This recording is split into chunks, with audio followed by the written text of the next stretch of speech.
Back to goldstocktrades.com. Today we have a new guest with us, Jody DeRouge.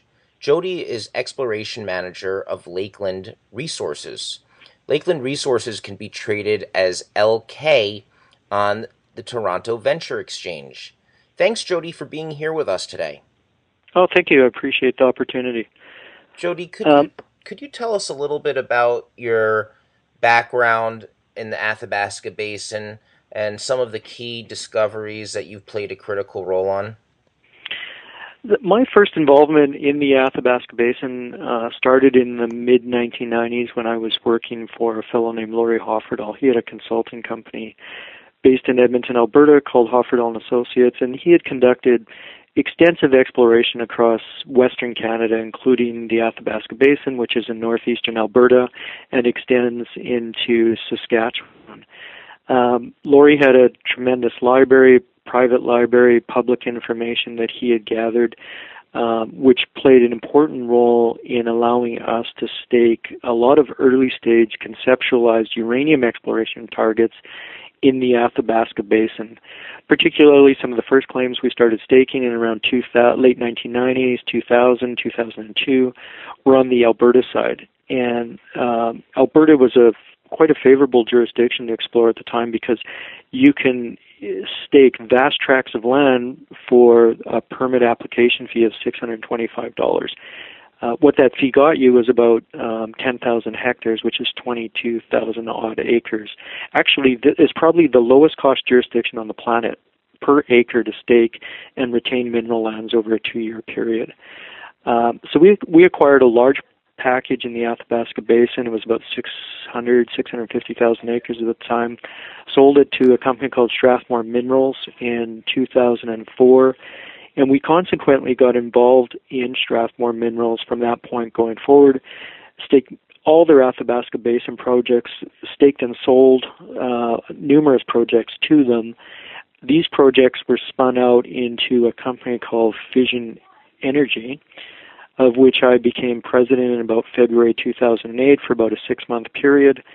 I replaced myself with a friend that I went to university with named Ross McElroy, who went on to discover the J-Zone, which is named for Jody, and Patterson Lake South, which we staked out of our office. So all of Fission's exploration properties at that point, which were spun out into Fission Energy from Strathmore, came from DeRouge Geological, myself, and my team, by researching historic literature. We believe the Athabasca Basin to be one of these, despite the fact there's some world-class deposits within the basin, we felt it to be vastly underexplored. And I think we've proven that to be true with the discovery of Patterson Lake South. Talk to us about some of the recent transactions in the Athabasca Basin. We've had a really tough junior resource sector, but the Athabasca Basin has drawn a lot of interest recently. And that interest stems directly from the discovery of Patterson Lake South, which is kind of a new, in some respects it's an old model, but it's new because it's somewhat outside the basin. It's a high-grade basement-hosted mineralization within a structure that is extremely shallow. And I think people recognize the combination of shallow, potentially low-cost open-pit mining, high grades, and a large pound component to that deposit make it potentially world-class. There's yet to be a resource estimate on it, but clearly it's going in the right direction. So what this did is it spawned a staking, or a bit of a staking rush in the southwest part of the basin, which extended around the basin margins and all the shallow occurrences, or potentially shallow and basin margins within the entire basin. After the stakers and the initial companies and the explorers went through the basin acquiring projects, a lot of other third-party companies have come in staking doing transactions. There's a syndicate of 4 companies that amalgamated a number of properties into the Preston Lake property. I believe it's about 400,000 or 500,000 acres in size. It surrounds Patterson Lake to the south. They're jointly exploring it. There's been several transactions in and around Patterson Lake South where people are vying for land positions and quality projects to try and get a piece of this underexplored part of the Athabasca Basin. What Ryan Fletcher from Lakeland did is he staked a number of properties on the opposite side of the basin in the same magnetic trend. So you have basically the same general rock types or same general units extending from the southern part of the basin to the north. He avoided the staking rush and was able to stake a number of shallow exploration targets, less than 100 meters for the most part, and some of it outside the basin. And then he did a couple of transactions for small showings, small isolated pieces of ground. One was called South Pine. I think it was about a 300 or 400 acre property that he had surrounded and which had some historic work done on it in the late 70s, early 80s. And another project he acquired right sort of straddling the basin contact was Perch Lake, further to the east. What he did was, we had a pre-existing relationship with the group of people involved behind Lakeland.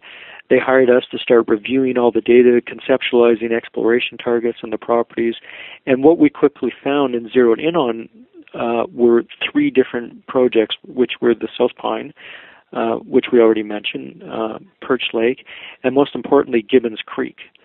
Gibbons Creek is located immediately to the southwest of the community of South Stony Rapids.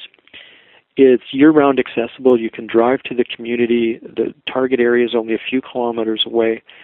And it's one of these areas that was explored and drilled in the late 70s, early 80s. And then because they didn't have the modern context of multiple basin discoveries at that point, they didn't realize the significance of what they were finding at the time.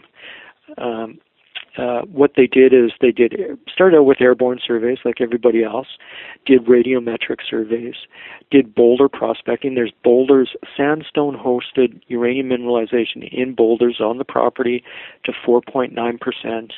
There's uranium in soils on the property, I believe some as high as 100 parts per million, but most in the range of 5 to 10 parts per million, which when you consider background is less than 1 part per million in the Athabasca Basin is pretty impressive. They followed this up with ground gravity surveys, geophysical surveys, and they identified a target area that's on gravity, that's a gravity low. It's about 3 kilometers long, it's about 1 kilometer wide, and then based on a combination of geochemical surveys, geophysical surveys, they decided to drill about 15 holes.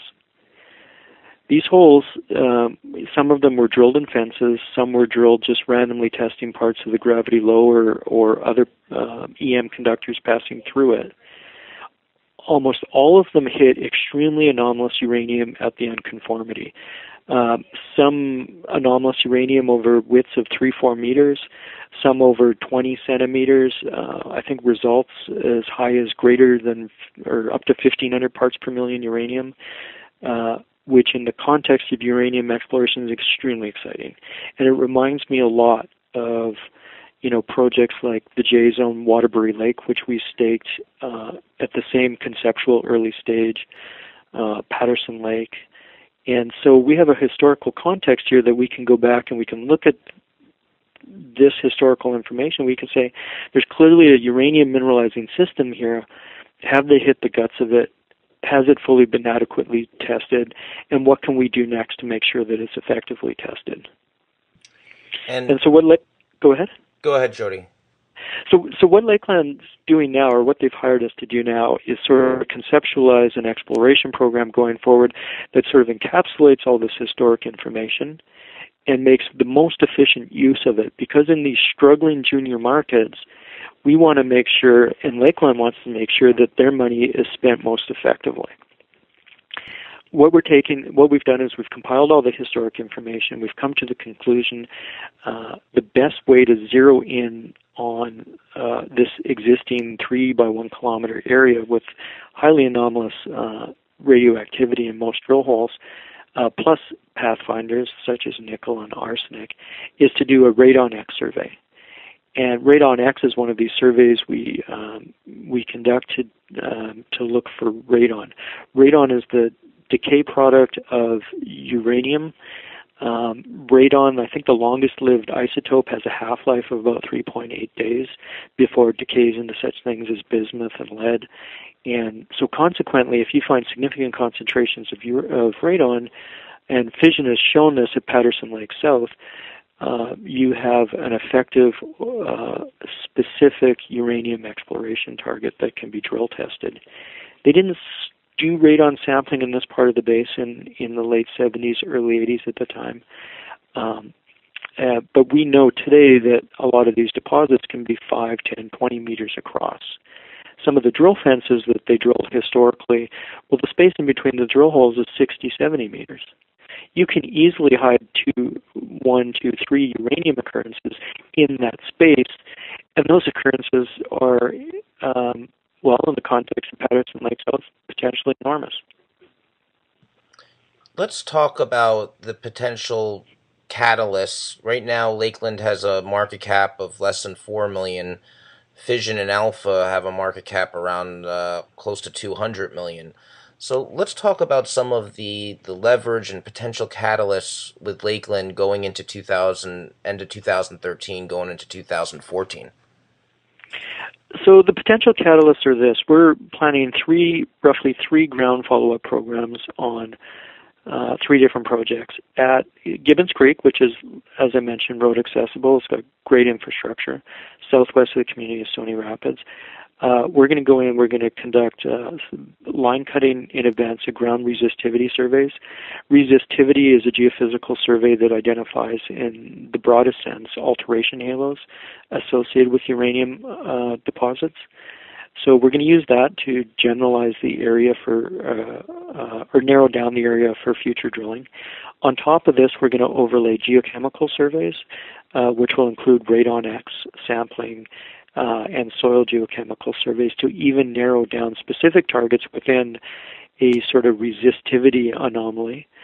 And then once all that data is put in the context of the historic information we have, a drilling program of up to 2,000 meters can be designed, which at a very shallow environment like this would be about 10 holes.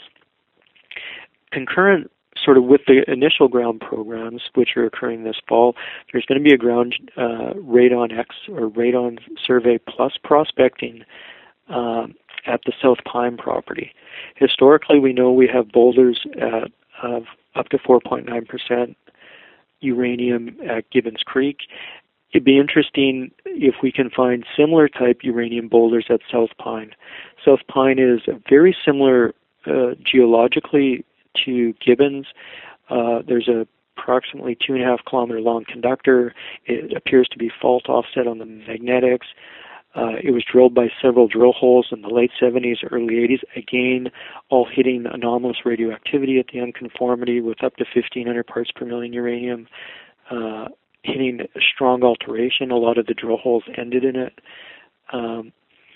And so because this target is only 60 meters deep, it's entirely possible we could find boulders down ice of this target as well, which would help lead back to, potentially specific parts of this conductor to drill test.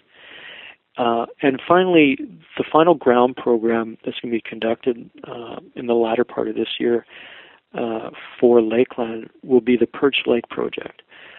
Perch Lake is an approximately 4 to 6 kilometer long VTEM conductor that straddles the unconformity in the northeastern part of the basin.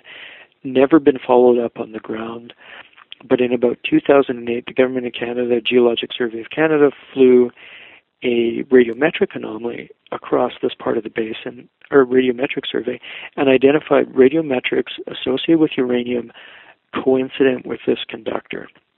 To the best of our knowledge, nobody's ever set foot on that part of the basin. And so we're going to send some field crews out there prospecting for boulders or any evidence of uranium mineralization. Either one of these other projects, in addition to Gibbons, which will be drill tested, could lead to further winter drill programs for Lakeland. Well, Jody, thank you so much for being with us today and for giving us an introduction into your background into the Athabasca Basin and the Lakeland Resources story. Thank you, and thanks for the opportunity.